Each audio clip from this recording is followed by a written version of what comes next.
Hello everyone, it's SpawnPoint and welcome to my 2022 room tour, and this is the video where I show you everything in my setup. This includes the TV area, the gaming desk setup, the shelves, and how I've combined them all into one room. I have put the timestamps and links to everything below, so if there is something you like, you can check that out. Well, I hope you enjoy my living room / gaming setup tour today, but if I did miss anything, drop your questions below and I will get back to you. First up, let me show you the TV setup, as I feature this area quite a lot on the channel. Any TV unboxings or videos related to the PlayStation 5 or the Xbox are usually shown on here. So I'm using the 77-inch LG C1 OLED, which has been absolutely awesome and is literally the best TV that I've ever owned. The picture quality still blows me away every time that I use it, and it's perfect for movies and gaming. Now, the reason I chose the C1 over anything else wasn't just for the awesome picture quality, but for the incredible gaming modes. So the C1 actually has full HDMI 2.1 support for the PlayStation 5 and the Xbox Series X, and that includes VRR, 4K and 120Hz capability. And as I game probably 80% of my time from here, the TV needed to be decent enough for it. I often get asked how far do I sit from the TV. Well, I sit around 10 feet from the screen, which is probably the closest you'd ever want to be from a 77-inch. It definitely feels immersive when watching movies or playing games, but it is awesome as well.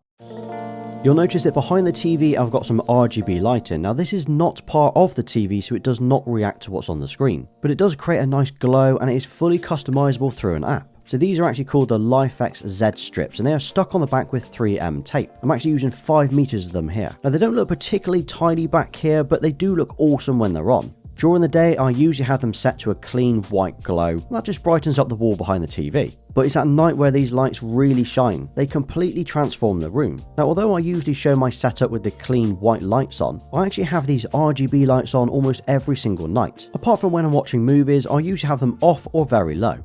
So I've wall mounted my TV on an arm from Envision. I've had this arm for about 5 years now, and I've used it on about 5 different TVs. It can actually hold up to 40 kilos, and as it swivels and moves, it means I can pull the TV right out to get to the plugs or the ports. And talking about the plugs, I actually had these wall sockets put in back in 2019 when I redesigned the room. So I don't know how long you've been following me for, but I used to have the TV in the corner of the room just over here. Then a few years ago, I decided to knock out the chimney part of the wall and move the entire setup over. While I was at it, I had some plugs fitted and some trunking put inside the wall for my cable management. So this cable management hole in the wall is how I hide all of the cables that go from the TV down to the cabinet. A lot ask me how I have no cables on show. Well, this is how I do it.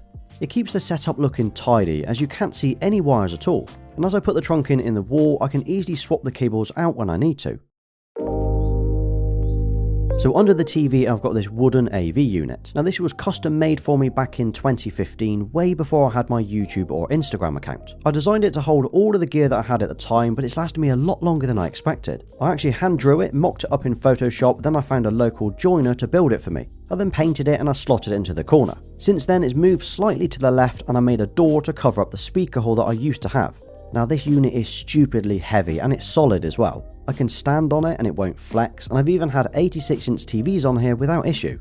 In this little shelf, I've got some wooden PlayStation icons. Now, these were custom made by Geek Made Designs, a company that makes loads of different gaming accessories out of wood. They do now sell these on their website too if you wanted to check them out. Next to that, there's my center channel, and this is a monitor audio bronze speaker, and it's part of a 5.1 kit. This speaker is essentially where the dialogue or the voices come from while you're watching TV. Then finally, you've got the PlayStation 5, and this is the disc version complete with the official Midnight Black plates. I definitely play this more than anything else I have in my setup, and it looks awesome on the LG C1.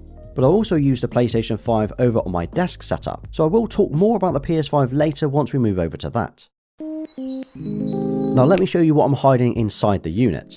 This is all of the gear and accessories I don't normally show, but I've still tried to keep it tidy. So I've got my AV receiver, which powers my speaker setup, and this is an Onkyo AVR that I've had for a few years now. I also have a magic eye that's stuck to the front of the speaker. This repeats the signal from outside the cabinet to inside when the doors are closed, and that allows me to control everything inside.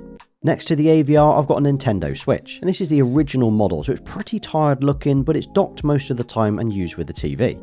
Then these are all of the physical games that I currently have. I actually buy most of my games digitally, but I have got a few PS4 and PS5 games and discs. And here's my Switch collection, so there's not many here and most of them are used by my children. It's weird because I only buy physical games for the Switch, but I buy digital for everything else.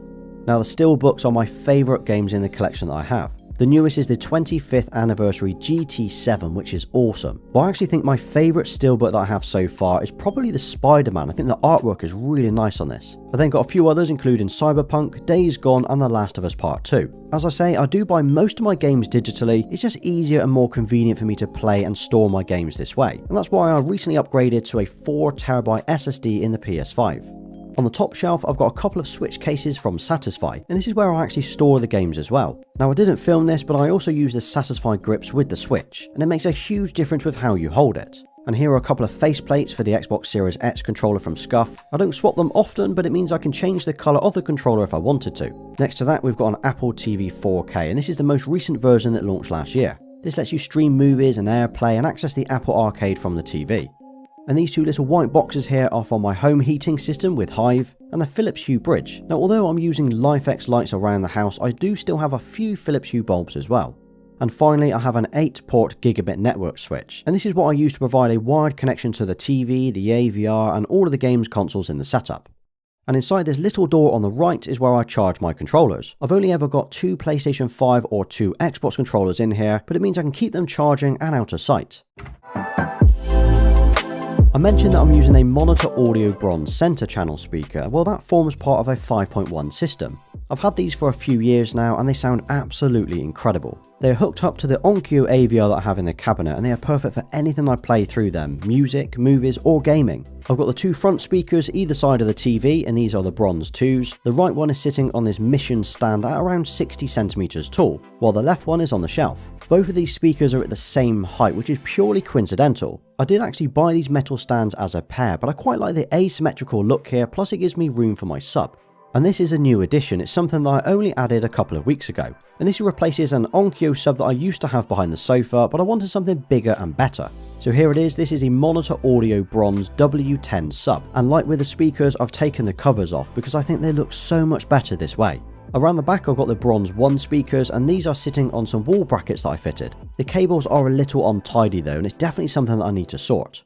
But yeah, combined, this 5.1 system kicks out some serious sound. The clarity and the bass is just awesome. It's on a whole different level to anything I've had before. Fortunately, I live in a detached house, so annoying the neighbours isn't something that I need to worry about. Oh, and next to the front speaker, I've got this real plant in a white plant pot. I can't remember the name of the plant though, I think it's called a snake plant.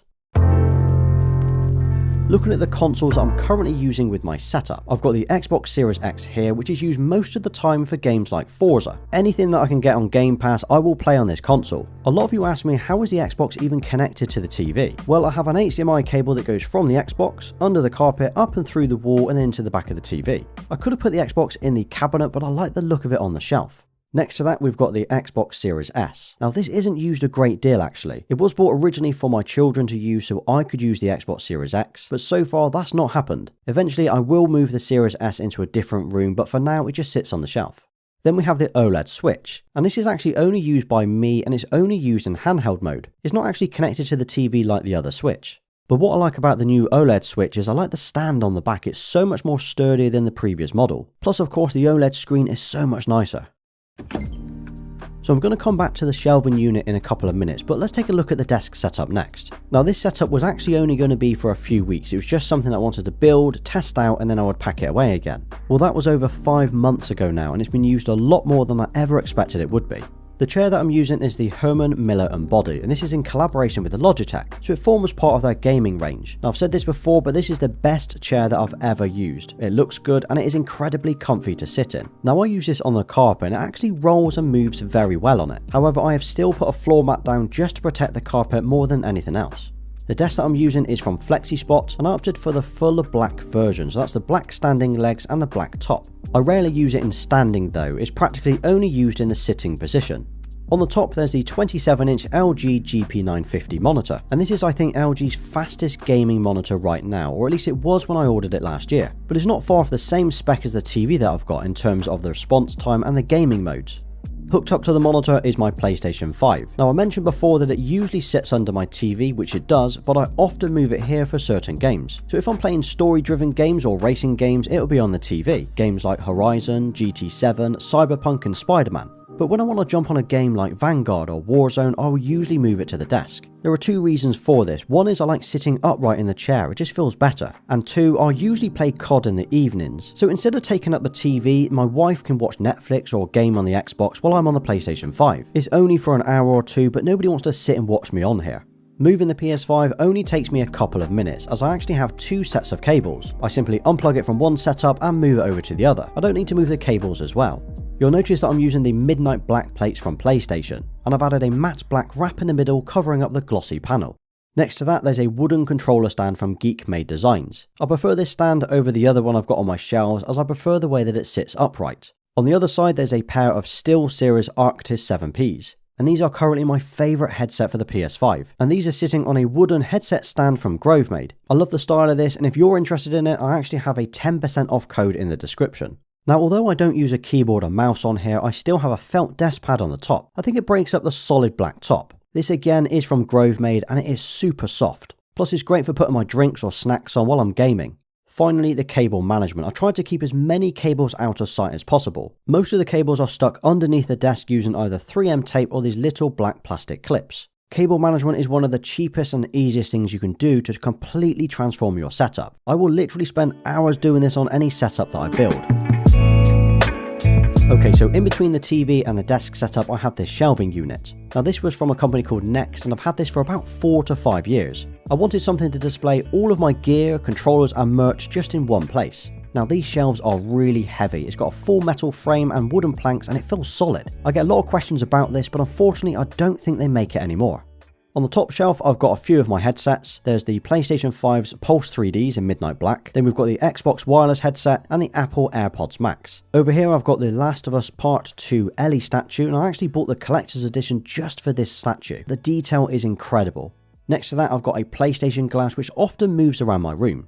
In the corner of this shelf, I've got a Google speaker, and I use this for voice commands like turning the lights on and off. But this is the shelf where I keep all of my controllers on show. Most of the time they are just sat here, unless of course they are charging in the cabinet. And as you can see, I've got all of the PlayStation 5 colours so far, and I've got a few of the Xbox controllers as well. I would say my favourite Xbox controller right now is the 20th anniversary, which launched a few months ago. I've got another stand from Geek Made Designs, and I love the way it displays the controller. But I'd say my favourite PS5 controller, the DualSense, has got to be the purple. It's definitely the best colour that we've had so far. I think I actually prefer it to the midnight black. And if you've not seen this controller before, this is the 20th anniversary PS4 controller. I actually sold most of my old controllers off, but I still kept this one along with the limited edition console. But that 500 million edition console will not be sold. It's currently boxed up and it's in my loft. Next up is this N64, but it's not just any N64, this is my actual console from my childhood. And of course it's got one of the best games slotted in, and that's GoldenEye. Now in my loft I've actually got all the original boxes, games, controllers and accessories for the N64. I should probably do a video about it one day, maybe even test it out on the TV to see how it looks. Then below that I've got a table, football and a few other bits, but nothing else really to show. Next to the shelf I've got an IKEA lamp which is fitted with a LifeX bulb. Then I've got another lamp over by my sofa, again an IKEA lamp with another LifeX bulb. This means that all of the lights in the room, including the bulbs and the TV, all sync together through the app. So when I want to set a theme or a mood, I can control them all in one go. And quickly moving back to the TV area, this is the sofa that I'm using. So it's from Next, which I ordered it around the time that I did my last TV setup tour in Feb 21. It then came about 3 months later. I opted for this dark fabric with a dark wooden feet. It's pretty plain, but it's comfy and it actually looks quite nice and minimal. It's very big though, it's actually a 4-seater and it will easily fit all 4 of us on when we're watching a movie. Next to that I've got this armchair, and this is called the Sherlock. It used to be over by the shelves, but I obviously had to move it once I built that desk. It's either used by myself or my cat, but mostly my cat. Something else that I have over by the shelves is this footstool. I'll grab and move it on a night when I'm sat over here and it's perfect for chilling with. It's got the cable knitted design and I like the colour as well. And finally down the side of the sofa I've got this little side table. Now this has just got my TV or my Apple TV remote here with a fake plant and a candle. It's also somewhere where I can put a drink on a night as well. And here's the whole room. This is the room that I probably spend 80% of my evenings in. Whether I'm watching movies on the TV or I'm gaming between the desk setup and the TV, I try to have a pretty chill night. Now although it's not a full RGB gaming setup in here, I tried to keep the room looking clean and minimal but with a gaming focus. The idea was to create a room where it could be used for gaming, movies and to entertain. But here's how it looks during the day with the white lights, and here's how it looks during the night with all of the RGB vibe. It's awesome to see how a few lights can completely transform the look of the room. Oh, and two things I wanted to mention, as I do get a lot of requests about this, and that is, what paint do I use on the walls, or what is my carpet? Well, the paint that I use is called Dulux Chic Shadow. I've literally been using this since I moved in 2012. And the carpet is called Royal Studley. It's the thickest carpet and underlay that I could find, so it's proper soft and nice to walk on. As for any future plans for this room and my setup, I do have a few that I'd like to do this year. I'd quite like to upgrade my speakers to the newest monitor audio version. The new design that they've created looks really nice, and it would then match my new sub. We know the LG C2 and G2 TVs will be dropping over the coming months, and I would like to take a look at one of those. I'm not sure if it's going to be worth upgrading from the C1, but I am tempted this time to go for the G2 instead. As for the desk setup, well, I would consider going for a 42-inch C2. It's probably overkill for the desk, but I do like the colours and the picture of an OLED. I also think the 42-inch could be perfect for this desk. And finally, one big change that I want to make is I actually want to move house. I've owned this house for 10 years now, and I am ready for a change. I've got some ideas and I've recently started looking, but the list of things that I want is pretty long. Hopefully that will happen this year, and when it does, I will cover everything on the channel. So is there anything else in my setup or this room that you would change or you would like to add? I'd love to hear your suggestions, so please drop those below. Well, that was my 2022 room tour. Overall, I am really happy with it. It's got a good balance of gaming and a minimal style, and it's somewhere that my family and I can relax, game and watch movies. I actually quite enjoy being in here. Okay, so you've made it to the end of this ridiculously long video, and thank you for watching. And if you drop a 2022 room tour in the comments, I will give you a thumbs up, as I know you're still here. And here's another couple of videos you might be interested in watching next. Don't forget to hit that like button, subscribe to the channel and turn those notifications on so you don't miss my next upload. You can also follow me over on Instagram and Twitter. Until next time.